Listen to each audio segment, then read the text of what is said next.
చాలామంది అనేక రకాలైన చూడండి, 1 పేతురు 1:16 అంటాడు కదా. 1 పేతురు 1:16 అంటున్నాడు, కాగా మీరు విధేయులకు పిల్లలై పూర్వపు అజ్ఞాన దశ, పూర్వపులో అనేకమైన మనం అందరం కూడా ఏమిటో అజ్ఞాన దశలో తెలిసి తెలియక అనేక పొరపాట్లు, అనేకమైనటువంటి దేవునికి వ్యతిరేకమైన క్రియలు చేస్తూ మీకుండిన ఆశను అనుసరించి ప్రవర్తింపక మిమ్మును పిలిచిన వాడు పరిశుద్ధుడైన ప్రకారము మీరు సమస్తము ప్రవర్తనల యందు పరిశుద్ధులై ఉండండి. సమస్త ప్రవర్తన యందు ఏ విధంగా ఉండాలంట? పరిశుద్ధులై ఉండాలి. మిమ్మల్ని పిలిచిన వాడెవరు? మనల్ని పిలిచిన వాడు ఎవరండి? ఇక్కడ నేను పిలిస్తే మీరు వచ్చారా? దేవుడు పిలిస్తే వచ్చారా? దేవుని మందిరానికి ఎవరు వస్తారు? దేవుడు పిలిస్తే వస్తారు.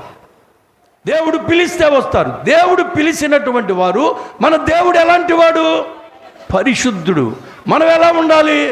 పరిశుద్ధులుగా. ఇక్కడ ఏమంటున్నాడు తెలుసండి, పూర్వపు అజ్ఞాన దశలో మీకుండిన ఆశను, అంటే దేవునిలోకి రాకముందు, మారు మనసు బాప్తిసంలోకి మనం తీసుకోకముందు మన ఆశలు ఎలా ఉంటాయి అంటే లోకాశలు ఉంటాయి, శరీరాశలు, నేత్రాశలు, జీవపడంపాలు, ఇవన్నీ కలిగి ఉంటాం. ప్రియ దేవుని బిడ్డలారా, దేవునిలోకి వచ్చిన తర్వాత దేవుని బిడ్డలుగా మనం తీర్మానం చేసుకున్నాక, మారు మనసు బాప్తిసం పొందిన తర్వాత మన ఆశలు ఎలా ఉండాలంటే దేవునికి ప్రీతికరమైనటువంటి ఆశలు కలిగి ఉండాలి. లోకములో ఉన్నప్పుడు కొన్ని ఆశలు ఉంటాయి, లోకాన్ని విడిచి దేవునిలోకి వచ్చిన తర్వాత కొన్ని ఆశలు ఉంటాయి. ఇవి దైవ సంబంధమైన ఆశలు, దేవునికి ఇష్టమైన ప్రీతికరమైన ఆశలు మనం కలిగి ఉండాలి. లోక సంబంధమైన ఆశలు, శరీరాశ, నేత్రాశ, జీవబుడంబలు, ఇవన్నీ కూడా రకరకాలైన ఆశలు, ఆలోచనలు. చూసిందల్లా కొనాలి, చూసిందల్లా కావాలి, ప్రతి దాని మీద ఆశపడతాం. తాగాలనిపిస్తుంది, తిరగాలనిపిస్తుంది, విలాసమైన జీవితాలు జీవించాలనిపిస్తుంది. అదే నువ్వు దేవుని దగ్గర అంటే అది పూర్వపు స్థితి. అదే నువ్వు దేవుని దగ్గరకు వచ్చి మారు మనసు బాప్తిసం పొందిన తర్వాత నీ ఆశను నా ప్రభు భంగపరచకుండా వాటిని నా ప్రభు కాపాడునుగాక. హల్లెలూయా, హల్లెలూయా. క్రీస్తుని నమ్మిన తర్వాత మన ఆశలు వేరుగా ఉండాలి, నమ్మకం ముందు వేరుగా ఉండాలి. నమ్మిన తరువాత లోక సంబంధమైన ఆశలు, కోరికలు, ఆలోచనలు అన్నీ కూడా చంపుకోవాలి. చూడండి ఒక మాట, సామెతలు 13 చూడండి. సామెతలు 13, యెహోవా నీతిమంతుని ఆకలి గొనినీయడు, భక్తిహీనుని ఆశ భంగము చేయును. భక్తిహీనుని ఆశ, భక్తిహీనులు, భక్తి లేను, అవిశ్వాసం, అపనమ్మకస్తులు. భక్తి లేదు దేవుడు అంటే, భయము లేదు. మందిరం అంటే భయము, భక్తి లేదు. వీళ్ళ ఆశలు ఏమైపోతాయి అంట? భంగమైపో. మనం అనుకుంటాం కదా, మందిరానికి వెళ్తున్నానే, ఉపవాస ప్రార్థనలకు వెళ్తున్నాను, ప్రార్థనలు చేస్తున్నాను, అన్నీ చేస్తూ ఉన్నాను, నేను ఎందుకునే కోరుకున్నా, ఎందుకున్నా దేవుడు ఇవ్వట్లేదని అనుకుంటా ఉంటాం. నీ భక్తి ఎలా ఉంది? మధ్యాహ్న కాల సమయంలో ప్రశ్న వేసుకో. భక్తిహీనుని ఆశ భంగమైపోద్దంట, జాగ్రత్త. భక్తిహీనుని ఆశ నెరవేరవవి, నెరవేరినట్టే ఉంటాయి, కానీ నెరవేరు, భంగం కలుగుతూ ఉంటుంది. నా ప్రియ దేవుని బిడ్డలారా, నువ్వు భక్తిలో ఉన్నావా లేకపోతే భక్తిహీనతలో ఉన్నావా? నువ్వు మారు మనసు పొందక ముందు ఎలా ఉన్నావు? ఏ ఆలోచనలు కలిగి ఉన్నావు? ఏ మనస్తత్వం కలిగి ఉన్నావు? ఏ రకమైనటువంటి లోకాశల్లో ఉన్నావు? మారు మనసు బాప్తిసం పొందిన తర్వాత నువ్వు ఎక్కడికి వచ్చావు? దేవుని దగ్గరకు వచ్చావు. మరి నీ ఆశలు, నీ ఆలోచనలు, నీ తలంపులు, నీ ఉద్దేశాలు దేవునికి ప్రీతికరంగా ఉండాలి, దేవునికి ఇష్టంగా ఉండాలి. మన ఇష్టాన్ని నెరవేర్చుకోవడానికి కాదు, దేవుని చిత్తాన్ని నెరవేర్చాలి. దేవుని ఆలోచన ప్రకారమే మనం నడవాలి, దేవుని ఉద్దేశంలో ఉండాలి. అప్పుడే నీ ఆశలు నెరవేర్చబడతాయి. దేవునికి మహిమ కలుగును గాక. హల్లెలూయా. 28వ వచనం చూడండి, సామెతలు 10:28. నీతిమంతులు ఆశ సంతోషము. దేవుని స్తోత్రం చెప్పండి. నీతిమంతులు ఎవరైతే దేవుని యందు మారు మనసు బాప్తిసం పొందారో వారు నీతిమంతులుగా తీర్చబడతారండి. మారు మనసు బాప్తిసం లేకపోతే వాడు నీతిమంతుణ్ణి యథార్థవంతుణ్ణి పరిశుద్ధుణ్ణి అని అనుకున్నా కూడా ప్రయోజనం లేదు. ఆ నీతిని, ఆ యథార్థతను, ఆ తీసుకున్న మారు మనసు బాప్తిసాన్ని మనం జాగ్రత్తగా కాపాడుకోవాలి. ఇక్కడ ఏమంటున్నాడండి, నీతిమంతుని ఆశ సంతోషము పుట్టించును, భక్తిహీని ఆశ భంగము కలిగిస్తుందంట. నీతిమంతుని ఆశ అంటే నువ్వు కోరుకున్న ఆశలు, ఆలోచనలు దేవుడు ఏం చేసి నెరవేరుస్తాడు. నెరవేర్చిన తర్వాత మనం ఎలా ఉంటాము? సంతోషంగా ఉంటావా, నీరసంగా ఉంటావా? నువ్వేదో కోరుకున్న దేవుడు నీకు అనుగ్రహించిన తర్వాత నువ్వు సంతోషంగా ఉంటావా, బాధతో, దిగులుతో, చింతతో ఏందమ్మా అంటావునా, ఏమంటుండవులేమ్మా, ఏదమ్మా బతుకులు ఇట్ట ఉండేలేని అంటావా? సంతోషం ఉంటుందా, ఉండదా? అదే అంటున్నాడు. ఇక్కడ ఏమంటున్నాడు అంటే, భక్తిహీనుని ఆశ భంగమైపోతుంది, నీతిమంతుని ఆశ నా ప్రభు నెరవేరుస్తాడు. నా ప్రభు ఇవ్వగల దేవుడు, ఇచ్చే దేవుడు. ఆయన అంత సామర్థ్యం కలిగినటువంటి స్థితిలో ఉన్నాడు. దేవునికి మహిమ కలుగును గాక. హల్లెలూయా, హల్లెలూయా. ఒక ఆమెకి 6 పిల్లలండి. 2 మగపిల్లోడు కావాలని చెప్పేసి 9 ఆడపిల్లలు పుట్టిన దాకా అలాగే ఉంచుకుంది. 2 మగపిల్లలు, తర్వాత 2 మగపిల్లలు ఒకేసారి పుట్టారు, కమల పిల్లలు. ఇప్పుడు ఎంతమంది? 4 ఆడపిల్లలు, 2 మగపిల్లలు. ఈ 4 ఆడపిల్లలు, ఈ 2 మగపిల్లలు పుట్టిన తర్వాత తన భర్త చనిపోయాడు. ఏం చేయాలో దిక్కు తోచలేదు. అప్పటి వరకు బయటికి వెళ్ళేది కాదు, కనీసం కూరగాయలు కొనడానికి కూడా బయటకు వచ్చేది కాదు. అంత సున్నితంగా తన భార్యను చూసుకున్నాడండి. ఈమె మహాప్రార్థన పరురాలు, మంచి విశ్వాసి. దాదాపుగా మరి పిల్లల్ని పోషించే శక్తికి 6 పిల్లలంటే మాటలు కాదుగా. ఈరోజున ఒకళ్ళు అన్నం పెట్టడానికే ఇబ్బంది పడదు. కన్న తల్లిదండ్రులకి అన్నం పెట్టడానికే అసహించుకుంటున్నారా కోడళ్ళు, తిట్టుకుంటున్నారు. కొడుకు కూడా భార్య మాటిని, కొడుకు కూడా ఏం చేస్తున్నాడంటే తల్లిదండ్రులని బయటికి నెట్టేస్తూ ఉన్నారు. మొన్న ఈ మధ్యకాలం నేను అక్కడికి విజయవాడ వెళ్ళిపోతే,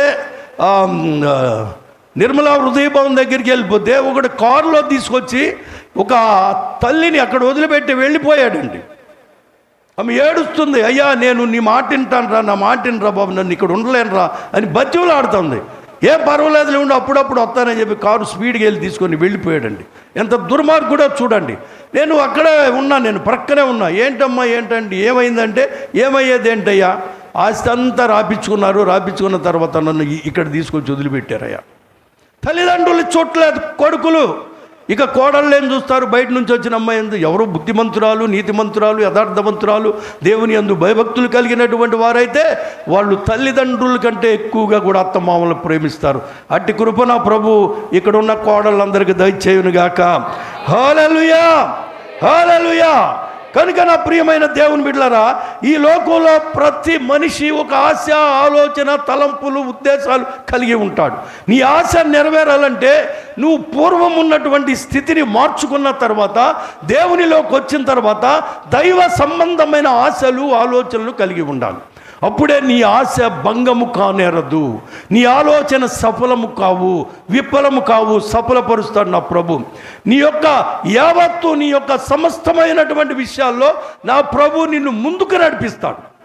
అపజయం అనేది ఉండదు. జయ జీవితంలో నా దేవుడు నీ ఆశలు తీర్చునుగాక, నీ ఆలోచన సఫలపరచునుగాక. 107వ దావీదు కీర్తన 9వ వాక్యాన్ని చూద్దాం. నేను త్వరగా చెప్తా ఉండే, చాలా పెద్ద ప్రసంగం. ఏలయనగా ఆశగొనిన ప్రాణమును ఆయన తృప్తిపరిచి ఉన్నాడు, ఆకలి కొని వాని ప్రాణమును మేలుతో నింపి ఉన్నాడు. దేవునికి మహిమ కలుగును గాక. హల్లెలూయా. ఇక్కడ గమనించండి, భక్తి పరుల ఆశలు భంగము కానేరవు, భక్తిహీనుల ఆశలు భంగము కలుగుతుంది. భక్తిహీనత. ఇప్పుడు మనం ప్రశ్న వేసుకోవాలి, ఒక ప్రశ్న. నేను భక్తిహీనుడిగా ఉన్నానా, భక్తి పరులుగా ఉన్నాను? భక్తి పరుల ఆశలు దేవుడు భంగపరుస్తాడు, భక్తిహీనుల ఆశలు భంగము పరుస్తాడు. అంటే నెరవేరినట్టే ఉంటాయి, అన్నీ కూడా జరిగినట్టే ఉంటాయి, కానీ త్రుటిలో తప్పిపోతూ ఉంటుంది. కొంచెంలో, ఒక మాటలో తేడా, చిన్న చిన్న విషయాల్లో తేడా వచ్చి జరగవలసింది కొంచెం వాయిదా పడుద్ది, జరిగేది కొంచెం ఆలస్యం అవుతుంది. కనుక ప్రియమైన దేవుని బిడ్డ, ప్రతి మనిషి ప్రియ దేవుని బిడ్డలారా చెడిపోవటానికి ఒక పెద్ద కారణం ఏంటో తెలుసా? భక్తిహీనత. భక్తిహీనత. మన భక్తిహీనత మనల్ని ఎక్కడ తీసుకుపోతుందంటే, అంటే ఆశయాలు కలిగి ఉంటే, భక్తిహీనుడు ఆశలు ఎలా ఉంటాయంటే కుటుంబాన్ని పాడు చేస్తుంది, సంఘాన్ని పాడు చేస్తుంది, సమాజాన్ని కూడా పాడు చేస్తుంది. వీడి ఆశలు ఎలా ఉంటాయి? లోకాశలు. అపవాది రకరకాలైనటువంటి ఆలోచనలు కల్పిస్తూ ఉంటాడు. వాడిని కొట్టు, వీడిని తిట్టు, బజారుకి వెళ్ళు, మందు తాగు, పేకాటాడు, రకరకాలైన అంటే డబ్బు సంపాదాలని ఆశ భక్తిహీనుడికి ఉంటుంది. భక్తిపరుడికి ఆశ ఉండదు. భక్తిపరుడు ఏం కోరుకుంటాడంటే నా ప్రభు ఇస్తాడు, నా ప్రభు నా కోరిక నెరవేరుస్తాడు, నా ఆలోచన సఫలపరుస్తాడు, నా ఆశ భంగము కానరదు, నా ఆలోచన నా ప్రభు యావత్తు కూడా సఫలపరుస్తాడని భక్తిపరుడు భక్తితో కూర్చొని దేవుని సన్నిధిలో ప్రార్థన చేస్తాడు. నేను అంతే చేస్తాను. నాకు ఏదైనా సమస్య వచ్చిందనుకోండి, నాకు ఏదైనా కావాలనుకోండి, నేను ఈ అందలము ఎక్కి వాటిని నేను అడగను. 10 మందికి ఉపయోగపడే వాటిని కొరకే నేను ప్రార్థన చేస్తాను. సంఘానికి ఏదైనా ఉపయోగపడాలంటే మినిస్ట్రీ గురించి ప్రార్థన చేస్తాం. మినిస్ట్రీలో కార్యం జరిగితే 10 మందికి ఉపయోగపడతాం ప్రభా. అంతేగాని నా అవసరతల కొరకు, నా ఆలోచనల కొరకు, నా ఆశల కొరకు నేను ఎప్పుడు కూడా ప్రార్థన చేయను. ఈరోజు ఉండాలి, లేకపోయినా, తిన్నా తినకపోయినా ప్రభా నాకు అది కావాలి ఇది కావాలని మేము ఎప్పుడు కూడా ప్రార్థన చేయం. నేను కానీ మా పిల్లలు కానీ పాస్టర్ గారు కూడా అట్లాంటి ప్రార్థన చేయం. మేము సంఘక్షేమం గురించి ప్రార్థన చేస్తాం. మేము ఎప్పుడు కూడా అది కావాలి ఇది కావాలని కోరుకొని అడిగితే నా ప్రభు ఇస్తాడు. ఆయన ఇవ్వగల దేవుడు, ఇచ్చే దేవుడు. నా ఆశ నా ఆలోచన నా ప్రభు భంగపరచడు. తృప్తిపరిచే దేవుడు, సంతోషాన్ని ఇచ్చే దేవుడు, సమాధానాన్ని ఇచ్చే దేవుడు. కనుక ప్రియమైన దేవుని బిడ్డలారా, భక్తిహీనుని ఆశలు భంగమైపోతున్నాయి, భక్తి పరుని యొక్క ఆశలు నిలబడతాయి, నెరవేరుతాయి. నువ్వెవరివైనా కానీ, నువ్వు చదువుకుంటున్నావు, యవన ప్రాయంలో ఉన్నావు, నీ యవన కాలంలో నీ చదువు సాఫీగా సాగాలంటే జై జీవితంలోకి వెళ్ళాలంటే, ఈ చదువు కంప్లీట్ అయిపోయి ఒక ఉన్నతమైన ఉద్యోగంలోకి నువ్వు వెళ్ళాలనుకున్నప్పుడు దేవునిని నువ్వు కలిగి ఉండాలి, దేవుని మార్గంలో నడవాలి, భక్తిని అనుసరించాలి, వాక్యానుసారమైన జీవితాన్ని మనం జీవించాలి. వాక్యము లేకపోతే భక్తి లేదు, ప్రార్థన లేకపోతే భక్తిహీనులవే. కనుక మనం భక్తిహీనులుగా ఎవరు ఏది అడిగినా కూడా ప్రభు ఇవ్వడు. అది ఆశ భంగం అయిపోద్ది అన్నమాట. కనుక నువ్వు చదివే చదువులో కానీ, నీ వ్యాపారంలో కానీ, నీ ఉద్యోగ ప్రయత్నాల్లో కానీ, నీ వివాహ ప్రయత్నాల్లో కానీ, ఏ విషయంలోనైనా సరే నీ ఆశలు నెరవేరాలంటే ప్రియ దేవుని బిడ్డ, నువ్వు దేవునికి ప్రియమైనటువంటి కుమార్తెగా కుమారుడిగా ఉండాలి, దేవుణ్ణి ఎరిగి ఉండాలి. దేవుడు నీ ఆశలు నా ప్రభు నెరవేరుస్తాడు, తప్పక నెరవేరుస్తాడు. హల్లెలూయా. భక్తి పరుని ఆశ ఏమవుతుందో తెలుసా? సంతోషాన్ని ఇస్తుందంట. ఏమిస్తుందండి? భక్తి పరుని ఆశ ఏమిస్తుంది? సంతోషాన్ని ఇస్తుంది. యోబు గ్రంథం 8 చూడండి, 8:12 చూడండి. యోబు గ్రంథం 8:12. అది కోయబడక మునుపు బహుపచ్చగా ఉన్నది, కానీ ఇతరి మొక్కలన్నిటికంటే త్వరగా వాడిపోతుంది. అది కోయబడక, చెట్టు నుంచి వేరు చేయబడక ముందు అది ఎలా ఉంటుందంటే చాలా అందంగా ఉంటుంది, చాలా పచ్చగా ఉంటుంది. రాలిపోయే పువ్వుకు ఎందుకిన్ని రంగులో, విడచి వెళ్ళే గూడుకు ఎన్ని కింది పొంగులో. పాడలేదు. రాలిపోయే పువ్వుకి ఎన్నో రంగులు ఉంటాయి అంట. విడిచి వెళ్ళే గూడికి ఎన్నో అందంగా తయారు చేసుకుంటారు. ఆ గూడు ఇడిచి వెళ్ళిపోవాలి. ఈ పువ్వులు కూడా ఇప్పుడు రాలిపోతాయి. ఉదయం చక్కగా ఉంటాయి, కళకళలాడుతూ ఉంటాయి. రాత్రి సాయంత్రానికి ఏమైపోతాయి? వాడిపోతాయి, రాలిపోతాయి. వాడిపోవును. దేవుని మరుసు వారందరి గతి కూడా అట్లే ఉండును. భక్తిహీనుని ఆశ ఏమవుతుందంటే అక్కడ భంగము కలుగుతుంది, ఇక్కడ నిరర్ధకమవుతుంది. భక్తిహీనుని, దేవుని మర్చే ప్రతి ఒక్కరి ఆశలు అంటే మనం డబ్బుంటే కొన్ని ఆశలు నెరవేర్చుకోవచ్చు అండి, కొన్ని ఆశయాలు మనం నెరవేర్చుకోవచ్చు. కానీ ఇది తాత్కాలికమైనదే, తాత్కాలికమైనది. ఇందా చెప్పాను కదా, 6 పిల్లలు, తల్లికి 6 పిల్లలండి. 6 నెలలు బయటికి రాలేదు. బిడ్డల్ని ఎలా పోషించాలి? 6 నెలలు దేవుని సన్నిధిలో కూర్చొని ప్రార్థన చేసింది.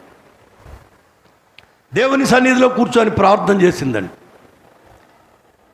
పుట్టింటి వారి నుంచి రావాల్సినటువంటి కోర్టులో వాదనలు జరుగుతున్నాయి. ఒక కేసు విషయంలో పుట్టింటి నుంచి రావాల్సినటువంటి ఆస్తి తగాదాల వల్ల బలహీనులైపోయి ఆర్థికంగా స్థితికిపోయారు. దాదాపుగా 24 సంవత్సరాలు కోర్టులో కేసు ఏమైందో తెలుసా? ఈ 6 నెలలు ప్రార్థన జీవితము, తన జీవితంలో తన ఆశ ఆలోచన నా ప్రభు ఏం చేశాడు తెలుసా? సఫలపరిచాడు. దేవుని స్తోత్రం చెప్పండి. చప్పట్లు కొట్టి దేవుని నామాన్ని మహిమపరుద్దామండి. 24 సంవత్సరాల కోర్టులో జరిగినటువంటి కేసు కొట్టివేశారు. 6 నెలలు నా తల్లి ప్రార్థన ఏమైందో తెలుసా? కన్నీరు ప్రవాహం నా యేసయ్య పాదాలు తాకి యేసయ్య జడ్జికి మంచి హృదయాన్ని చేంజ్ చేశాడు. కేసు కొట్టేసేటప్పుడు 2 ఆడపిల్లలకి సమానమైనటువంటి హక్కు ఇచ్చారు. మగపిల్లల 3కి, 5గురికి అతని ఆస్తిలో సమాన హక్కు ఇచ్చారండి. ఈ మాట ఎంతో తెలుసండి, 12 కోట్ల రూపాయలు. దేవునికి మహిమ కలుగును గాక. హల్లెలూయా. 12 కోట్ల రూపాయలండి. ఎక్కడి నుంచి వచ్చిందండి అమ్మాయి ఆశకు నిన్న ప్రాణాన్ని నా ప్రభు ఏం చేస్తాడో? ఎలా ప్రార్థన చేయాలి? కన్నీటితో ప్రార్థన చేయాలి. ఊరికే నామకార్థమైన భక్తి కాదు, ఆచార భక్తి కాదు, అలవాటు భక్తి కాదు, పండగల భక్తి, ఆదివారాల భక్తి కాదు. నువ్వు నిజమైన భక్తి పరుడువైతే, నువ్వు నిజమైన భక్తి పరురాలు అయితే నా ప్రభు నీ ఆశ నెరవేరుస్తాడు, నీ ఆలోచన సఫలపరుస్తాడు. నీ ఉద్దేశాలన్నీ కూడా ఆయనకి తెలుసు. ప్రతిదీ కూడా నా ప్రభు నెరవేరుస్తాడు. నీ ప్రతి ఆలోచన నా ప్రభు సఫలపరుస్తాడు. ఇక్కడ ఏమంటున్నాడు చూడండి, దేవుని మనసు వారందరి గతి అట్లుండను, భక్తిహీనుని ఆశ నిరర్ధకమగును. ఏమైపోయినాయి? ఉదయకాలంలో ఈ పూలన్నీ కూడా అందంగా కనపడుతున్నాయి. మధ్యాహ్నానికి ఏమైపోయినాయి? పూలు రాలిపోని. తర్వాత చూడండి, అతని ఆశ భంగమగును, అతడు ఆశ్రయించున్నది సాలెపురుగు పట్టె. సాలెపురుగు పట్టె. సాలెపురుగు ఏం చేద్దండి? తుడిచేస్తాం. సాలెపురుగు ఇంట్లో పడుతుంది, తుడిచేస్తూ ఉంటాం, మళ్ళీ కడుతుంది, మళ్ళీ తుడిచేస్తాం. దాని ఆశ కూడా ఎలా ఉంటుందంటే ఆవిరైపోద్ది అన్నమాట. మన ఆశలు కూడా అలాగే భక్తిహీనుని ఆశ అంట ఆ విధంగా అయిపోద్దంట. భక్తిహీనుని ఆశ అలా అయిపోతుంది. అది చూడండి 15వ వచనంలో, అతడు తన ఇంటి మీద ఆనుకొనక అది నిలవదు, దానిని పట్టుకొనగా అది నిలవదు, విడిపోతుంది, వెళ్ళిపోతాం. ఎంత గట్టిగా పట్టుకున్న ఆశపడు. ఒకవేళ నీకు ఏ లాటరీ తగిలిందనుకోండి, కేరళ లాటరీ, ఒక 5 కోట్లు 2 కోట్లు 3 కోట్లు వచ్చిందనుకో, ఏమైపోద్ది? విచ్చలవిడిగా ఖర్చు పెట్టేస్తాం. ఇది ఈ ఆనందము, ఈ సంతోషం ఎంతకాలం ఉంటుంది? 1 సంవత్సరమో 2 సంవత్సరాలు 3 సంవత్సరాలు ఉంటుంది. తర్వాత ఏమవుద్దంటే ఆవిరైపోద్ది. ప్రియ దేవుని బిడ్డల, సమస్తము కూడా ఆవిరైపోద్ది. పూలు ఏ విధంగా రాలిపోతాయో, సాలిగూడు ఏ విధంగా చెదిరిపోద్దో, మన ఆశలు, మన ఆలోచన, భక్తిహీనుని యొక్క ఆశ అదే విధంగా ఉంటుందంట. అదే భక్తిపరున్నటువంటి ఆశ ఎలా ఉంటుందో తెలుసా? తెలుసండి? దేవుడు ఉన్నతమైనటువంటి స్థితిని దేవుడు భక్తిపరునికి ఇస్తాడు. దేవునికి మహిమ కలుగును గాక. ఈ 2025 సంవత్సరంలో సెప్టెంబర్ నెల 28వ తారీఖున నా ప్రభు మీ యొక్క ఆశలు, ఆలోచనలు సఫలపరచునుగాక. మీకున్నటువంటి ప్రతి ఆశ నా యేసయ్య తీర్చునుగాక. మీకున్న ప్రతి ఆలోచన నా ప్రభు తీర్చునుగాక. ఈ నెలలో నా దేవుడు మీకు జయ జీవితాన్ని అనుగ్రహించునుగాక. మీరు ఆత్మీయ జీవితంలో లేకపోతే భక్తిహీనులే. అప్పుడప్పుడు మందిరానికి వచ్చేవాళ్ళు భక్తిహీనులే. నేను భక్తి పరుండండి, విశ్వాసం గల్లావండండి, నమ్మకస్తులవండి అంటే కుదరదు. భక్తి పరులు ఏంటంటే సంఘక్రమాన్ని పాటిస్తారు, సంఘక్రమంలో నడుస్తారు, సేవకుణ్ణి వెంబడిస్తారు. గొర్రెల కాపరి ముందెళ్తా ఉంటే గొర్రెలు ఎక్కడ నడుస్తాయండి? కాపరి వెనకాల తొట్టిల్లో భయపడవు. కార్లు వచ్చినా బస్సులు వచ్చినా కూడా ఎవడు కూడా ఏమీ భయపడవు. అయ్యా మేకలు అయితే ఏం చేస్తాయి తెలుసా? వీళ్ళెవరో భక్తిహీనులు. మేకలు ఎవరిని పోలి ఉండారో? భక్తిహీనులు. గొర్రెలు భక్తి కలిగినటువంటి, అంటే దేవుని పోలిక నడుస్తారన్నమాట. దేవుని చిత్తములో, దేవుని ఉద్దేశములో, దేవుని ప్రణాళికలో ఆయన చిత్తమును నెరవేర్చువాడే. వాళ్ళే భక్తి పరులు, వాళ్ళే గొర్రెలు. దేవుని విషయములో మాత్రమే వాళ్ళు వారి ఆశ, వారి ఆలోచన, వారి కోరికలు అన్నీ కూడా నా ప్రభు నెరవేర్చునుగాక. హల్లెలూయా. మీ ఆశలు భంగము కానేరక ఉండునుగాక. మీ ఆశలు భంగము కానేరక ఉండునుగాక. మీ ఆశలు భంగము కానేరక ఉండునుగాక. మీ ఆశలు నా ప్రభు నెరవేర్చునుగాక. మీకు ఇప్పుడున్నటువంటి ప్రతి ఆశ నా యేసయ్య నెరవేర్చునుగాక. నా ప్రభు మీ ఆశ, మీ కోరికలు భంగము కాకుండా కాపాడునుగాక. మీ ఆశలు నిరర్ధకము కాకుండా నా ప్రభు ఆయన కృప మీకు తోడుగా ఉండునుగాక. యేసు నామములో చిన్న ప్రార్థన చేయండి. ప్రభు మా ఆశలు భంగం కాకుండా, నిరర్ధకం కాకుండా ప్రభు మా ఆశలు నెరవేర్చండి. ఒక చిన్న ప్రార్థన మీ గుండెల మీద కుడి చేయబెట్టుకోండి. గుండెల మీద కుడి చేయబెట్టుకొని చిన్న ప్రార్థన చేయండి. వ్యక్తిగతంగా ప్రార్థన చేయండి. ప్రభా మా ఆశలు భంగం కానేరకుండా ప్రభు నా తండ్రి నాయన అయ్యా నాకు నీ కృపను దయచే ప్రభా. మా ఆలోచనలు సఫలపరచు ప్రభా. యేసు నామములో అడుగుతున్నాను తండ్రి. ఇప్పుడు అందరూ చేతులెత్తి దేవుని స్తోత్రం చెప్పండి, గట్టిగా చెప్పండి, మరొక్కసారి చెప్పండి. ఒక మాట 1 యోహాను పత్రిక 2వ అధ్యాయము 17వ వాక్యం. 1 యోహాను 2:17 చూడండి. లోకమును దాని ఆశయు గతించిపోవచ్చున్నవి, కానీ దేవుని చిత్తమును జరిగించువాడు నిరంతరము. హల్లెలూయా, హల్లెలూయా, హల్లె. ప్రాణ భయమును తొలగించినావు, ప్రాకారములను స్థాపించినావు. ప్రాణ భయమును తొలగించినావు, ప్రాకారములను స్థాపించినావు. సర్వజనులలో నీ మహిమ వివరింప, దీర్ఘాయువుతో నన్ను నింపినావు. ప్రాణ భయమును తొలగించినావు, ప్రాకారములను స్థాపించినావు. సర్వజనులలో నీ మహిమను వివరింప, దీర్ఘాయువును నన్నుకు నింపినావు. మీకు దీర్ఘాయుష్ కావాలా? మధ్యలో కొంతవరకు ఆయుష్ కావాలా? దీర్ఘాయుష్ తెత్తే ఏం చేస్తారంట? ఇంటికాడ వంటలు చేసుకొని వండుకొని తింటా, కాలక్షేపం చేసుకుంటా, సెలవులు వచ్చినప్పుడు ఊళ్ళకి వెళ్తా దేవుణ్ణి మర్చిపోయి చేస్తూ ఉంటారా? అమ్మా, దీర్ఘాయువుతో ఏమిస్తారు? మీరేం చేస్తారు చెప్పండి, గట్టిగా చెప్పండి. నిజమేనా? అన్నవాళ్ళు చేతులే దేవుని స్తోత్రం చెప్పండి. మాకు దీర్ఘాయుష్ ఇస్తే మేము దేవుణ్ణి స్తుతిస్తాము. దేవుడు మీకు దీర్ఘాయుషును అనుగ్రహించునుగాక. నా ప్రభు దీర్ఘాయుషుతో మిమ్మల్ని నింపునుగాక. హల్లెలూయా.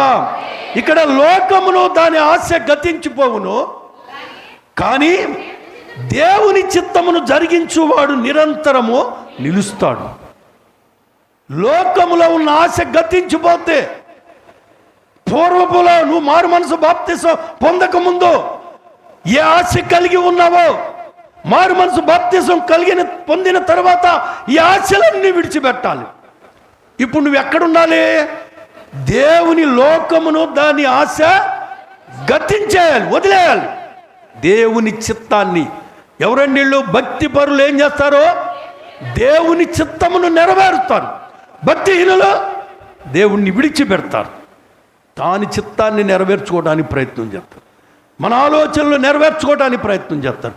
మన ఉద్దేశాలను సఫలపరచుకోవడానికి ప్రయత్నాలు చేస్తారు. అవి భంగమైపోతాయి, నిరర్థకమైపోతాయి. ప్రియ దేవుని బిడ్డలారా, భంగమైపోతుంది, నిరర్థకమైపోతుంది. నీ ఆశ నెరవేరాలంటే, నీ ఆశలు భంగం కాకుండా ఉండాలంటే, నీ కోరికలు యావత్తు సఫలపరచాలంటే నువ్వెవలా ఉండాలంటే భక్తి పరుని వలె ఉండాలి. లోకము దాని ఆశలు గతించిపోతాయి ఒక రోజున. చూడండి 10వ వచనంలో కూడా ఏమన్నాడంటే, లోకములో ఉన్నదంతా ఏముందండి? ఏముంది లోకములో ఉన్నదంతా? ఏమున్నాయి? శరీరాశ, నేత్రాశ, జీవపు డమ్మములు. ఇవి ఎక్కడి నుంచి వచ్చినాయి? ఇవి ఎక్కడి నుంచి వచ్చినాయి? అపవాది నుంచి వచ్చినాయి. అపవాది నుంచి, తండ్రి వల్ల కలిగినవి కాదు ఇవి ఎవరి నుంచి వచ్చినాయి అండి? లోక సంబంధమైన, అపవాది సంబంధమైనటువంటివి. ఈ శరీరాశ, నేత్రాశ, జీవపుడంబాలు అపవాది సంబంధమైనటువంటివి.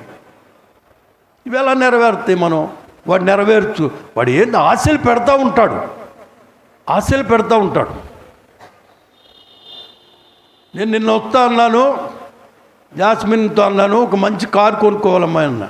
అంటే అంది, సర్లే ఆశ పడబాకంది. నేనేమన్నానంటే, ఆశ కొనిన ప్రాణాన్ని నా ప్రభు ఏం చేస్తాడంట? తృప్తిపరుతాడు.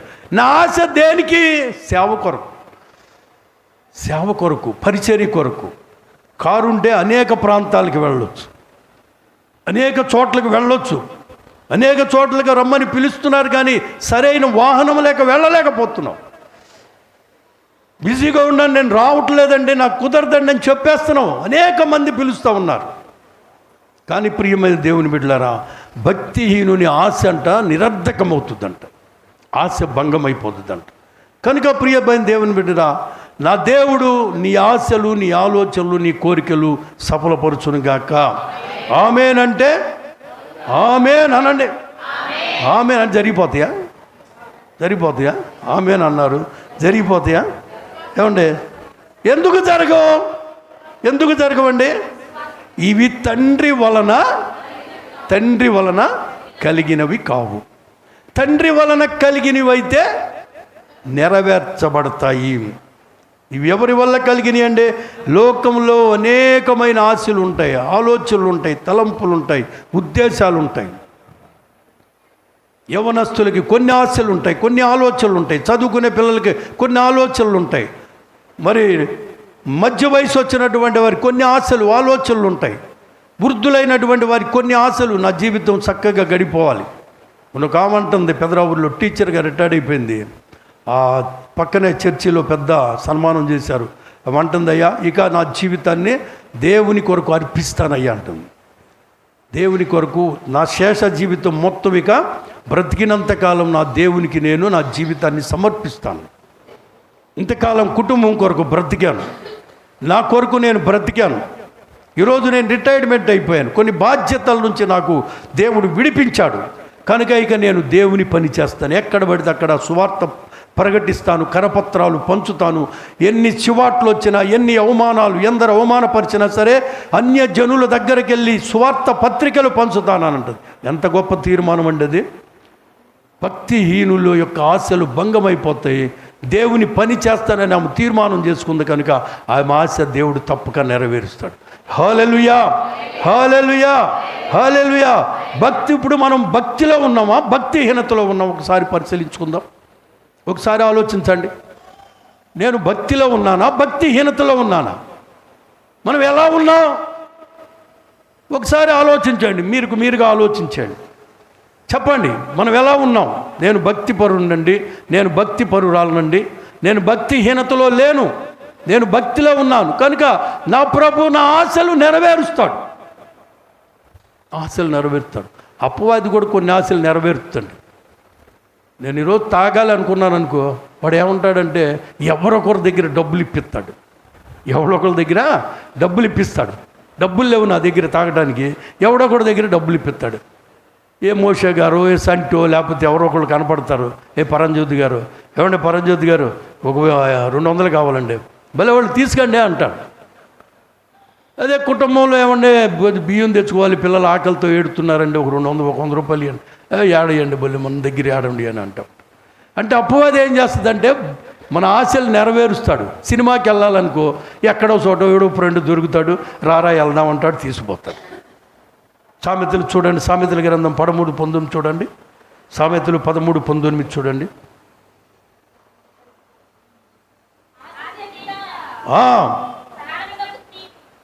ఆశ తీరుట ప్రాణమునకు తీపి, చెడుతనము విడుచుట మూర్ఖులకు అసహ్యము. చూడండి ఏమంటున్నాడు ఇక్కడ, ఆశ తీరితే ప్రాణానికి తీపి, చెడుతనమును విసర్జించుటంట మూర్ఖులకి అసహ్యం అంట. అరే బాబా అది విడిచిపెట్టరా అంటే నీకేందంట అన్నాడు. బస్ స్టాండ్లో కూడా అదేంటో వేసి రుద్ది చిన్నపిల్లడు అండి పాపం, రుద్ది తీసి ఇప్పుడు పెడుతున్నాడు. ఏంట్రా అది అన్న, ఇది మీకు తెలియదులే అన్నాడు. నాకు కూడా కొంచెం బెటర్ అన్నాడు. అయిపోయిందండి మొత్తం తినేసాను అన్నాడు. దేనికి అది అన్న, దేనికంటే అది అలవాటు అండి, కొంచెం మొత్తుగా ఉంటుంది, కష్టపడి వస్తున్నానండి. అది మానుకోరా అంటే నువ్వు మానరా, ఈ వయసులో తిన్నావంటే నువ్వేమన్నా ఇస్తున్నావా నాకు డబ్బులు అన్నాడు. నాకేమన్నా డబ్బులు ఇస్తున్నావా? నా డబ్బులు నా ఇష్టం, నేను తింటాను, తాగుతాను, తిరుగుతాను. తిరిగితే ఏమవుద్ది? ఎయిడ్స్ వస్తుంది. ఇలాంటివి తింటే ఏమవుద్ది? క్యాన్సర్ వచ్చుద్ది. తిరిగితే ఏమవుద్ది? రకరకాల జబ్బులు వస్తాయి. అది చెబితాడు వినకుండా ఆ మాట అన్నాడు. కనుక ఇక్కడ ఏమంటున్నాడు తెలుసండి, చెడుతనమును విడిచిపెట్టరా అంటే వాడికి అసహ్యం. నువ్వేందయ్యా నాకు చెప్పేది, మాకు తెలుసులే, తాగబాకరా, నువ్వేం మాకు చెప్పేది మాకు తెలుసు, మరి ఎందుకు తాగుతున్నా తెలిసి. చుట్టా బీడీ సిగరెట్ తాగేవాడిని, అరే తాగబాక, దాని మీద ఉంటుంది, ఇది ప్రమాదకరమైనది, దీన్ని తాగబాకండి అని అంటాడు. దాన్నే అమ్ముతారు, ప్రభుత్వం దాని మీద ముద్ర వేసి తాగంట్రా బాబు, తినంట్రా బాబు అని చెప్పేసి ఇస్తూ ఉంటుంది. ఈ రకమైనటువంటి పరిస్థితులు అపవాది మనల్ని ఏం చేస్తాడంటే ప్రోత్సహిస్తూ ఉంటాడు. అపవాది మన ఆశలు నెరవేరుస్తాడండి, అనేక రకమైనటువంటి చెడ్డ మార్గాల్లో నడుపు. అది మానరా అంటే వాడికి ఏమవుద్దంటే అసహ్యం. నువ్వేం నా చెప్పేదంట. దేవునికి మహిమ కలుగును గాక. హల్లెలూయా, హల్లెలూయా. చూడండి మరొక చక్కనైన మాట మీకు తెలియజేస్తాను. యెహెజ్కేలు గ్రంథము 37:11 చూడండి. యెహెజ్కేలు గ్రంథము 37:11. అప్పుడు ఆయన నాతో ఇట్లనెను, నరపుత్రుడా, ఈ ఎముకలు ఇశ్రాయేలీయులందరినీ సూచించుచున్నవి. వారు మన ఎముకలు ఎండిపోయినవి, మన ఆశలు ఏమైపోయినాయి అంట, విఫలమైపోయినాయి, మనము నాశనం అయిపోతిమి అని అనుకొనుచున్నారు. ఎవరండి వీళ్ళు? ఐగుప్తులో 430 సంవత్సరాలు బానిస బ్రతుకులు బ్రతికారు, భయంకరమైన జీవితాన్ని అనుభవించారు. అక్కడ తినటానికి కష్టపడుతున్నారు కానీ తినటానికి సమయం లేదు, తినేటువంటి పరిస్థితులు లేవు. కష్టపడి సంపాదిస్తున్నారు, బిడ్డలకి పాలిచ్చి సరైన తృప్తికరమైన ఆహారం పెట్టుకునే పరిస్థితి లేవు. 430 సంవత్సరాలు బానిస బ్రతుకుతో దేవుని సన్నిధిలో కన్నీరు కారిస్తే నా యేసయ్య వాళ్ళు కన్నీరు చూసిన ప్రభు ఒక ప్రవక్తను అక్కడ పంపించి వారిని విడిపించి బయటికి తీసుకొస్తే దేవుడు అనేక రకాలైన విజయాలు వాళ్ళకి ఇచ్చాడు.